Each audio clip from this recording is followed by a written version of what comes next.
Olá, meus irmãos, a paz do Senhor Jesus, presbítero Diego, para mais uma previsão da nossa revista Atualidade Cristã, Ministério Internacional do Guará. Hoje nós continuaremos a estudar um pouco sobre a vida e ministério do apóstolo Paulo. Na lição de número 11, a lição a qual nós estudaremos hoje tem por título A Esperança em Perspectiva no Evangelho de Paulo. O nosso fundamento está baseado na segunda carta a Timóteo, capítulo de número 1, versículo de número 12, que diz: Por cuja causa padeço também isso, mas não me envergonho, porque eu sei em quem tenho crido, e estou certo de que é poderoso para guardar o meu depósito até aquele dia. 2 Timóteo, capítulo 1, versículo de número 12. As nossas referências bíblicas, elas estão baseadas em Romanos, capítulo de número 5, do versículo de número 1 ao versículo de número 5, que diz assim: Tenho sido, pois, justificados pela fé, temos paz com Deus, por nosso Senhor Jesus Cristo, pelo qual também temos entrada pela fé a esta graça, na qual estamos firmes e nos gloriamos na esperança da glória de Deus. E não somente isto, mas também nos gloriamos nas tribulações, sabendo que a tribulação produz a paciência, e a paciência a experiência, e a experiência a esperança, e a esperança não traz confusão, porquanto o amor de Deus está derramado em nossos corações pelo Espírito Santo que nos foi dado. Aqui nas nossas referências bíblicas, Paulo ele introduz alguns pensamentos a respeito de tribulações, alguns pensamentos acerca daquilo que a tribulação causa em nossas vidas. Mas no capítulo de número 5, no versículo de número 1, a qual nós lemos, ele diz assim, que nós temos paz com Deus por intermédio de Cristo Jesus. Agora nós temos paz com Deus. Que paz é essa? Essa paz que o apóstolo Paulo está nos ensinando aqui é porque havia uma inimizade entre o homem e o próprio Deus. Por causa da queda do homem no Éden, todos nós nos fizemos inimigos de Deus. Então, por intermédio de Cristo Jesus e o sacrifício dele na cruz, o muro de separação, a barreira que havia entre o ser humano e o Deus, esta inimizade foi quebrada por intermédio de Cristo Jesus, o nosso Senhor. Agora nós temos paz com Deus. E a paz com Deus, ela excede todo o nosso entendimento. Amém? Vamos para os nossos objetivos. Temos por objetivo geral expor a doutrina da esperança como cerne na mensagem do Evangelho de Paulo aos gentios. Temos por objetivos específicos entender que esperar pode render coisas boas ou ruins. Já a esperança é a expectativa que algo bom vai acontecer nas nossas vidas. Aprender que a virtude da esperança depende da confiança que a pessoa deposita em quem prometeu.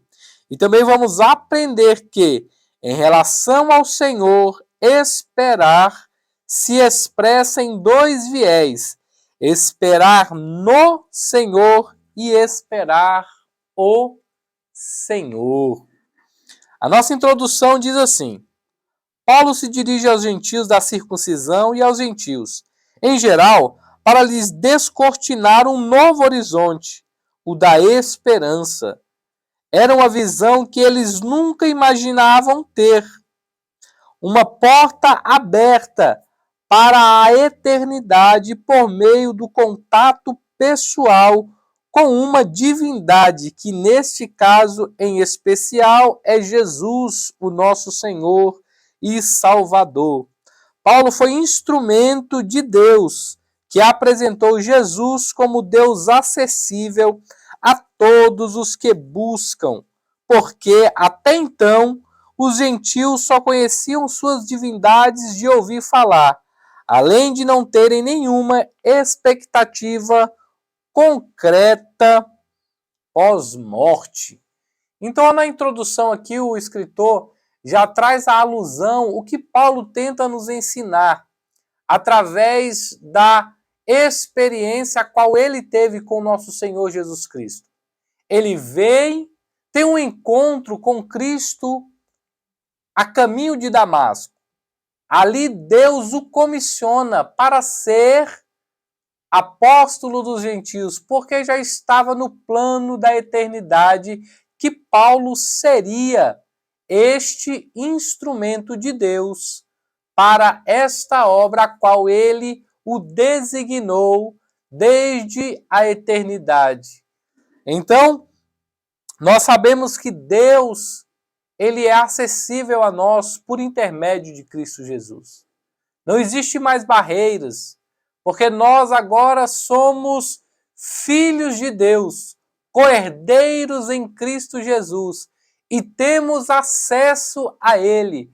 O escritor aos Hebreus vai nos orientar a chegarmos com ousadia até o trono da graça, pois lá nós encontraremos refúgio, descanso, misericórdia, graça para cada um de nós, por intermédio de Cristo Jesus, o nosso Senhor e Salvador. Tópico de número 1. A esperança transcende as coisas puramente terrenas. Tópico 1.1 diz assim: Paulo acena para os gentios com uma mensagem de esperança. A esperança é um substantivo derivado do verbo esperar, e esperar é algo que pouca gente gosta.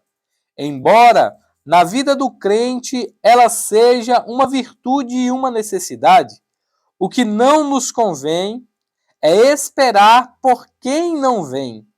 Porque esse tipo de espera não gera esperança, pelo contrário, gera frustração.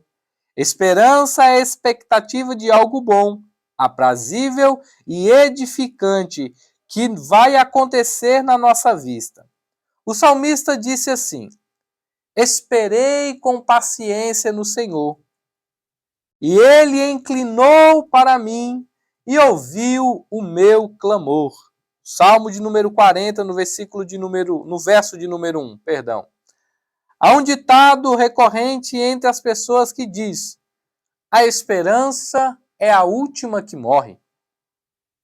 Esse adágio popular, contudo, não se aplica ao crente em Cristo, porque Paulo nos diz que a esperança em Cristo é aquela que não nos decepciona.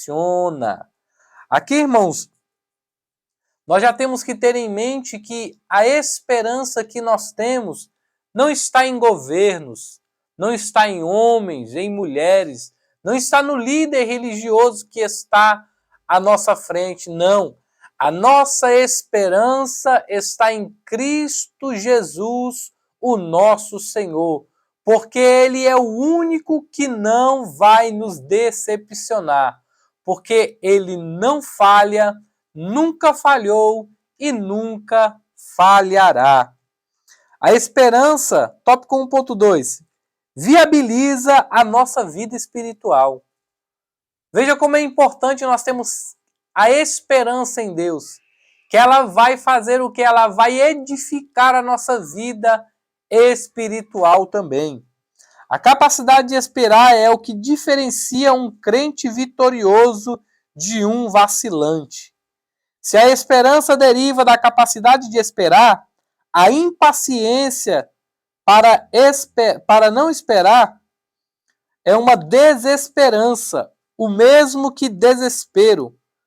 Muitas pessoas abandonam a fé e até mesmo correm o risco de se perderem por causa da impaciência para esperar. O Senhor e no Senhor. A desesperança e o desespero são sintomas fortes de uma vida de um crente sem fé, pois a fé é a certeza daquilo que esperamos e a prova das coisas que não vemos. Hebreus 11:1.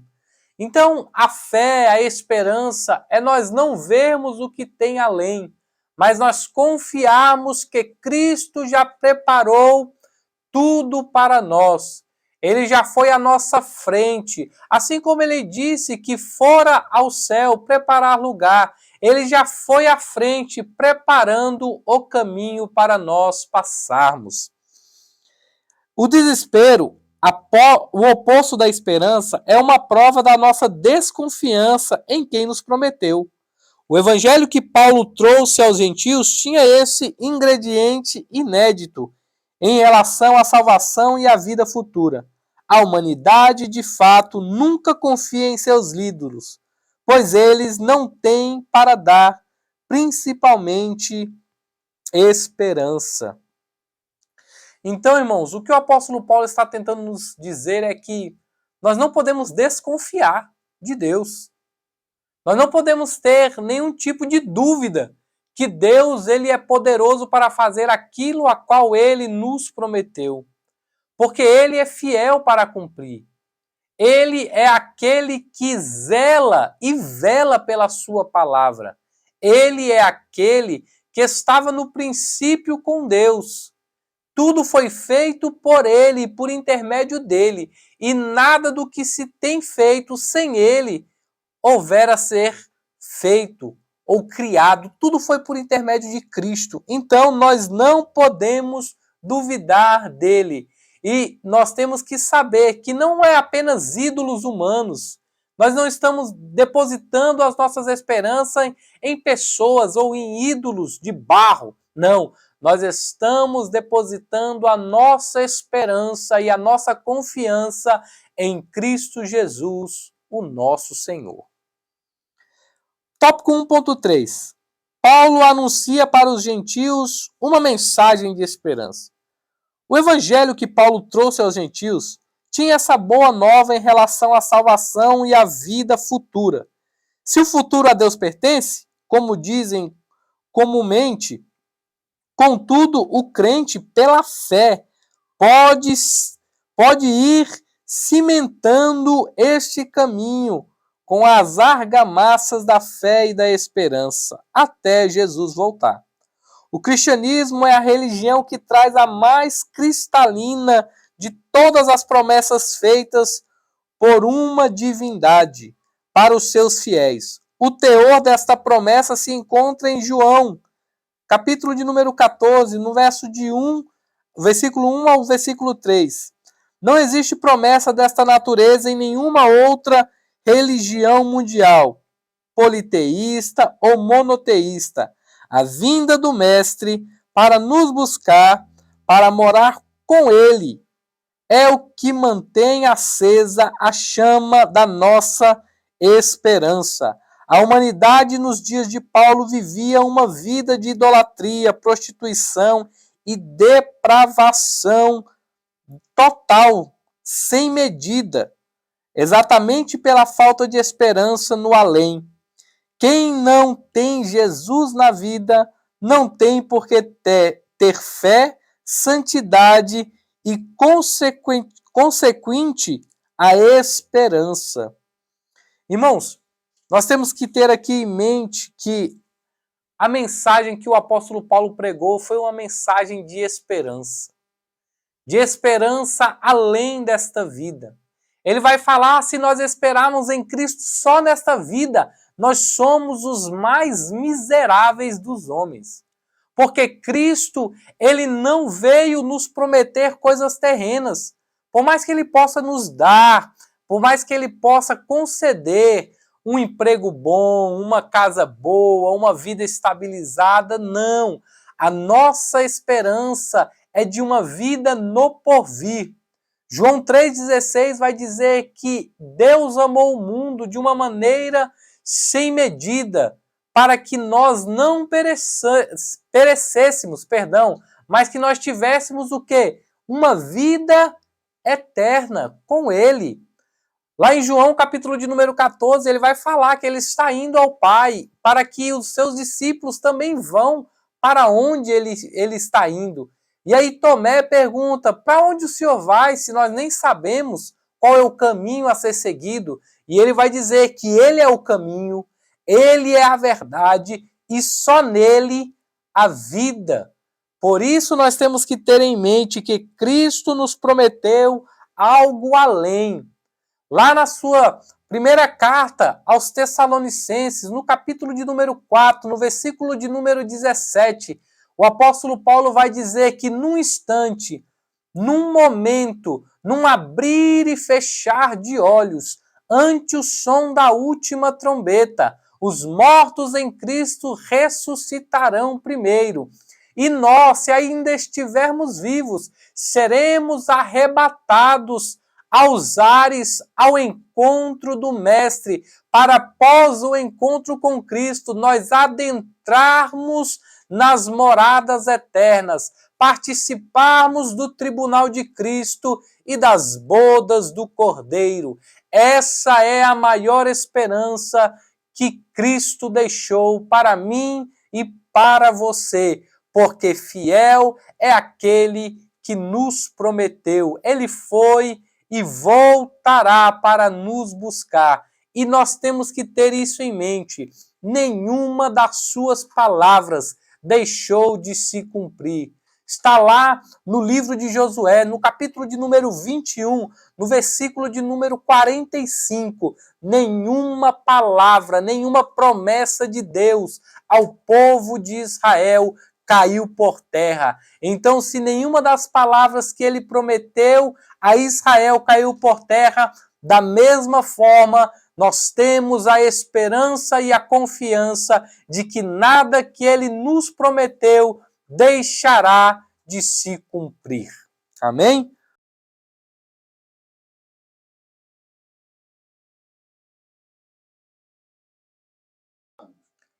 Tópico de número 2.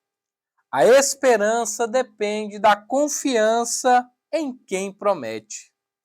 2.1 diz assim: quem promete tem poder para cumprir? É uma pergunta. Quem nutre esperança? O que faz fundamentado na capacidade de realização daquele que faz a promessa. E a avaliação geralmente ocorre por meio do histórico da pessoa. Quanto a isso, não há dúvida que Jesus tem poder para realizar tudo o que promete.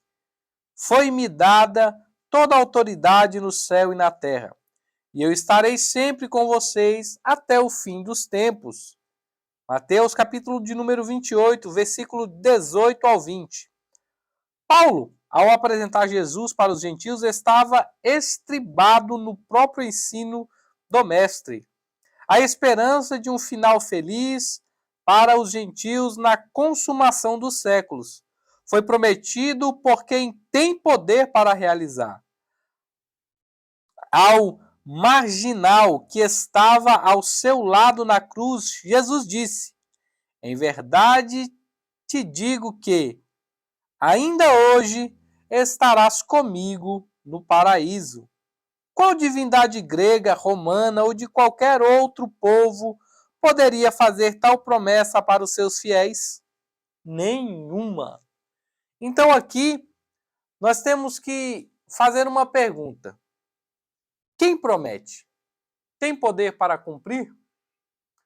Nós olhamos no mundo político, no mundo privado, pessoas prometem inúmeras coisas.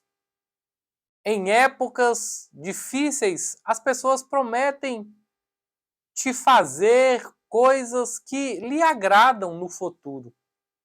Mas muitas das vezes, se não todas essas vezes, as pessoas não cumprem. Por quê? Porque o seu caráter, porque o seu histórico é de pessoas que não cumprem as suas promessas. Diferente de Cristo. Pois Cristo, ele promete e ele cumpre. Nada do que ele fala cai por terra.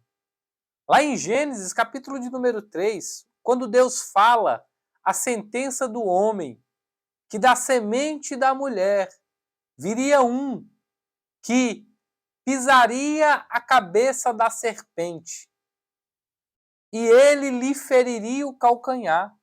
Ocorreu porque a palavra de quem promete, ela é fiel. Porque Deus, ele não se deixa de maneira nenhuma ser considerado ou ser de alguma forma chamado de mentiroso, de não cumpridor das suas promessas. Porque ele promete, porque ele não tem poder. Deus não tem poder, Jesus não tem poder, ele tem todo o poder. Tudo pertence a ele, tudo está no controle dele. A palavra vai dizer que ele chama as estrelas, cada uma pelo seu nome, e elas se apresentam diante dele sem faltar uma sequer. Ele dá ordem e as coisas acontecem, porque ele tem poder para fazer tudo. Ele tem poder, ele mostrou o seu poder na criação do mundo, nos feitos grandiosos, micro e macro. Ele mostra o seu poder e a sua fidelidade para com o homem. Por que ele não cumpriria a palavra ou a promessa que ele fez a você e a sua família? Nós temos que ter fé e confiança naquele que nos prometeu. Vamos olhar? Olhe para a Bíblia. Olhe para as promessas de Cristo. Veja se alguma, de alguma forma, não se cumpriu ou ainda se cumprirá. Porque ele é fiel para cumprir. Já está no tópico 2.2. Quem promete é fiel para cumprir. Nós temos que ter em mente, irmãos, que Cristo, ele é fiel para conosco. Quando o noivo se ausenta por um tempo e promete voltar, a esperança da noiva é proporcional à confiança de que ela deposita nele, de ser fiel ao que promete. Para isto, a noiva analisa seu histórico e que ele não costuma falhar ou não falha. Essa analogia serve para a noiva do Cordeiro. Tudo que foi falado a respeito de Jesus, ou que ele mesmo falou, se cumpriu, desde o nascimento até a maravilhosa ressurreição. Logo, não há o que temer. O noivo voltará. Então, irmãos, por isso que nós temos que ter fé. Nenhuma das suas palavras caiu por terra. E não cairá. Ele disse que subiria aos céus. Subiu. Ficou aproximadamente 40 dias com os seus discípulos após a sua ressurreição. Foi assunto aos céus. Apareceu 2 seres celestiais e perguntaram aos homens o que eles estavam olhando e aguardando, porque o mesmo Senhor que subiu, ele retornaria para buscar o seu povo. Então, esta é a fidelidade de Deus. Ele cumpre e sempre cumpriu todas as suas promessas.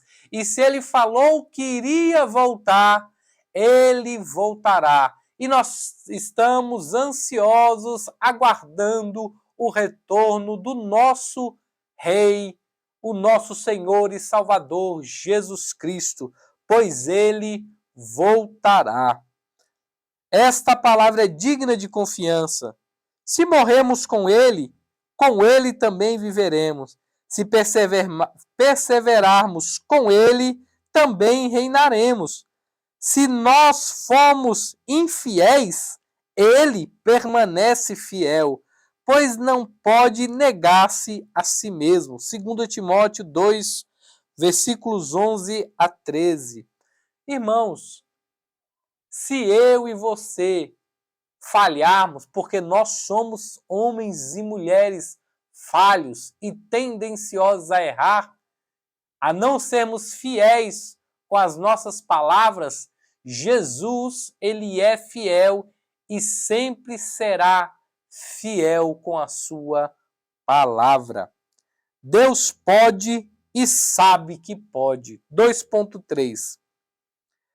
Sabe por que Jesus não falha? Porque ele sabe que ele pode fazer. Sabe por que ele tem certeza das coisas que ele promete? Porque nele não há sombra de variação. Sabe por que nele não há sombra de variação? Porque ele não é tendencioso igual a nós. Ele não está, de alguma forma, como nós, tendencioso a falhar. Ele não adoece, ele não fraqueja, ele não dorme, ele não pestaneja. Ele está acordado pelo século dos séculos, com seus olhos fitos na terra, olhando a minha e a sua vida. Sabe por que ele é fiel? Porque está num dos seus atributos. Que atributo é esse? É o da onisciência. Ele sabe de todas as coisas. Ele sabia que viria à terra, sofreria o escárnio e a morte da cruz. Mas ele sabia também que iria ressuscitar e que iria reinar para todo sempre. Isso está atrelado a Cristo, está nele, porque é um dos atributos dele, a onisciência. E sabe por que Deus sabe que pode fazer uma promessa a você? Porque ele é onipresente, ele é onisciente e ele é onipotente. Ele pode todas as coisas, ele sabe de todas as coisas e ele está em todos os tempos. Então, uma coisa que eu quero que os irmãos tenham em mente sobre Cristo: quando a palavra de Deus vem a meu e a seu respeito, quando Deus nos promete algo, ele está usando os seus dois atributos, da onisciência e da onipresença. Também ele utiliza do seu todo poder. Porque quando Deus vem e promete alguma coisa na minha vida e na sua vida, ele não está gerando um talvez, ele não está criando uma hipótese. Ele está falando para mim e para você algo que para nós é futuro, mas que para ele já é passado, porque já se cumpriu no tempo da eternidade. O que eu quero dizer é que quando Deus te promete, lá na frente já aconteceu. Ele está apenas te dizendo: persevere mais um pouco, aguarde mais um pouco, espere mais um pouco, que a sua vitória vai chegar. Porque Deus não deixa de cumprir o que ele falara a nosso respeito. Ele é todo-poderoso. Tópico 3. Esperar no Senhor e esperar o Senhor. Esperar no Senhor. Tópico 3.1. Quando a Bíblia nos ensina a esperar no Senhor, ela nos exorta a confiar nos cuidados e solicitudes a Ele, pois Ele tem cuidado de nós e não deixa de maneira nenhuma nós desamparados nas lutas. Ele nos prepara para as batalhas que travamos contra o mal. Ele é quem nos livra das tribulações, ou então quando estamos dentro delas. A diferença do que Cristo que Paulo pregava e os deuses pagãos é que estes deuses não se importavam com o dia a dia dos seus fiéis. Eles acreditavam na existência deles, porém sabiam que eles não interviam nas suas vidas diárias. Então, os viventes em geral têm seus momentos de dores e sofrimentos, porém no jardim dos justos tem uma planta que no dos ímpios não tem. Ela se chama esperança. Paulo estava, na realidade, oferecendo a semente desta planta para os gentios que quisessem plantar no seu jardim. Então, irmãos, a diferença aqui é que nós temos em quem esperar. Deus não nos deixa desamparado nas tribulações. Deus está presente conosco no dia da adversidade. Os outros deuses ou a esperança de outras pessoas, ela está firmada no dinheiro, nas amizades, em pessoas poderosas. Mas a palavra de Deus diz que a nossa esperança tem que estar no Senhor, que criou os céus e a terra. Porque só Ele pode nos livrar. Os homens sem Cristo não têm esperança nenhuma. Mas nós temos a esperança que Ele nos chamou para sermos filhos de Deus. Sermos feitos filhos de Deus. Esta é a maior esperança que nós temos na nossa vida. Esperarmos que nós seremos arrebatados, que nós seremos justificados, e já somos, e nós seremos para todos sempre morada de Deus. Nós seremos e continuaremos a ser uma planta que foi plantada no jardim de Deus. Não devemos ter preocupações. Por mais que em momentos difíceis, irmãos, nós desanimemos. E eu quero trazer isso para os irmãos, que às vezes você está passando por uma dificuldade tão grande e o inimigo utiliza pessoas para lhe acusar, para dizer que Deus te abandonou neste processo. Mas eu quero deixar um versículo muito pesado da Bíblia Sagrada. Está lá em 1 Coríntios, em 2 Coríntios, no capítulo de número 1, no versículo de número 8. Vai dizer assim, vou abrir aqui para os irmãos. Olha só como é esse versículo. Irmãos, não desejamos que desconheçais as tribulações que atravessamos na província da Ásia, as quais foram muito acima da nossa capacidade de suportar, de tal maneira que chegamos a perder a esperança da própria vida.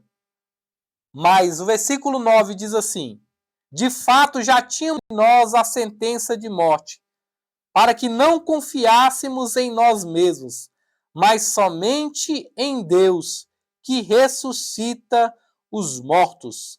Ele nos livrou e seguirá nos livrando de tão horrível perigo da morte, e nele que depositamos toda a nossa fé e continuará nos livrando. Irmãos, o apóstolo Paulo aqui passou por uma dificuldade tão grande que ele diz que ele acabou até desistindo da vida, de tão pesada que eram as suas tribulações. De sorte que você também possa passar por situações que você desfaleça até da própria vida. Mas tenha fé e esperança que Deus lhe livrará dessa situação e lhe trará regozijo e alegria para a sua alma, porque é isso que ele faz ao que espera nele. E se porventura a morte nos encontrar, ainda no dia da morte estaremos com Cristo no paraíso, porque ele nos prometeu. Esperar o Senhor. Tópico 3.2. Quem espera o Senhor está declaradamente esperando dois momentos: a primeira ressurreição e a segunda vinda dele. Quem espera no Senhor é porque já é capaz de ter uma experiência mais profunda e pessoal com ele, vivendo na esperança do seu retorno. Jesus retornará para nos buscar. Ele gera em nós viva esperança. Ele gera em nós a viva esperança que traz paz, alegria, quietude, para quem nele espera. Quem tem a viva esperança vive infinitamente melhor de quem não possui. Quem vive a expectativa da morte e do inferno e é feliz nesta vida. Cremos que ninguém. A excelência da mensagem consistia em injetar a esperança viva nos corações do povo, toda a esperança na nossa alma livre do inferno, pois Jesus, ele foi generoso para conosco, morreu na cruz por meus e pelos teus pecados, gerando agora em nós uma esperança de dias melhores, porque a esperança e a confiança em Deus não gera de maneira nenhuma dúvidas do porvir, porque nós temos a plena confiança que, se morrermos nesta terra, estaremos juntos com Deus. Quando isto que for mortal, isto que é mortal, vai um dia se revestir da imortalidade. Isto que é corruptível, vai um dia se revestir da incorruptibilidade e nós entraremos no céu de glória para todo sempre, porque a nossa esperança no Senhor não é vã. Glória a Deus por isso. A esperança faz a fidelidade e felicidade valer a pena. Porque o cristianismo é a única religião cujo mestre promete para esta vida muitas aflições. Olha, irmãos, Cristo é o único mestre que promete aflições. Enquanto alguns pseudos evangélicos, eles prometem que quando você aceitar a Cristo, não é Cristo que te promete, são falsos mestres, são falsos profetas, são lobos vestidos de pastores, são homens maus e gananciosos e mentirosos que prometem uma vida tranquila, porque Cristo prometeu aflições, lutas. Ele nos diz, cada um, tome a sua cruz e me siga. Ele não promete um mar de rosas, ele promete lutas, mas que em meio às lutas e às adversidades, ele estará conosco. Haverá tempos de bonança, haverá tempos de refrigério, mas também haverá tempos truculentos. Haverá aflições na nossa vida, mas nós não podemos perder a esperança que Cristo está e estará conosco todo o tempo das nossas vidas, quer seja no deserto, quer seja nos altos montes, Cristo estará conosco. Nós sabemos que a esperança é uma das facetas do fruto do Espírito Santo. A esperança capacita o crente em tempos difíceis. Paulo entendia que a única forma dos gentios abandonarem suas vidas de depravações e idolatrias era se eles tivessem algo maior e extraordinário de perspectiva, que é a esperança da salvação. Irmãos, neste tempo e até nos dias de hoje, as pessoas esperam só nesta vida. Então elas se deleitam com os prazeres desta carne. Eles se deleitam com as coisas que este mundo oferece, sem ter esperança de uma vida no porvir. E, infelizmente, se eles continuarem tomando este caminho, vivendo uma vida desenfreada, vivendo uma vida ao seu bel prazer, eles estão a passos largos para a condenação eterna, porque a morte e o inferno, eles não se fadigam. Todos os dias eles tragam mais e mais pessoas para a condenação eterna. Mas nós não. Nós temos a confiança em Cristo Jesus, que nós não passamos agora da morte física para a condenação eterna. Nós passamos agora da morte para a vida por intermédio de Cristo Jesus, o nosso Senhor e Salvador. Essa é nossa esperança, essa é a nossa confiança, que mesmo em dificuldades, que mesmo em meio à tribulação, Cristo está conosco. E a nossa conclusão diz que quando os homens não conhecem a Deus ou resolvem ignorá-lo, se tornam brutalizados e suas existências perdem o sentido por completo. Quem não tem esperança, e como quem não tem sonhos e nem projetos de vida, vivem tangidos de um lado para o outro por espíritos malignos, os quais sempre lhe apontam o caminho contrário de Deus. Ao pregar a palavra para os gentios, Paulo lhes injeta um novo ânimo, um sentimento chamado esperança. Uma esperança que vence o medo de estar só e abandonado neste mundo. As pessoas andam sem Deus. As pessoas andam sem esperança de vida. Mas Paulo introduz o evangelho que Cristo deixou no meio dos gentios. O que acontece então? O homem não tem esperança. O homem sem Deus, ele está morto nos seus próprios delitos e pecados. Ele não sabe para onde vai. Ele não tem sonhos, ele não tem almejos. Ele vive um dia após o outro. Então ele tem uma vida sem perspectiva e sem esperança. Mas nós que temos a nossa confiança e fé em Cristo Jesus, nós sabemos que o dia da redenção dos nossos corpos chegará.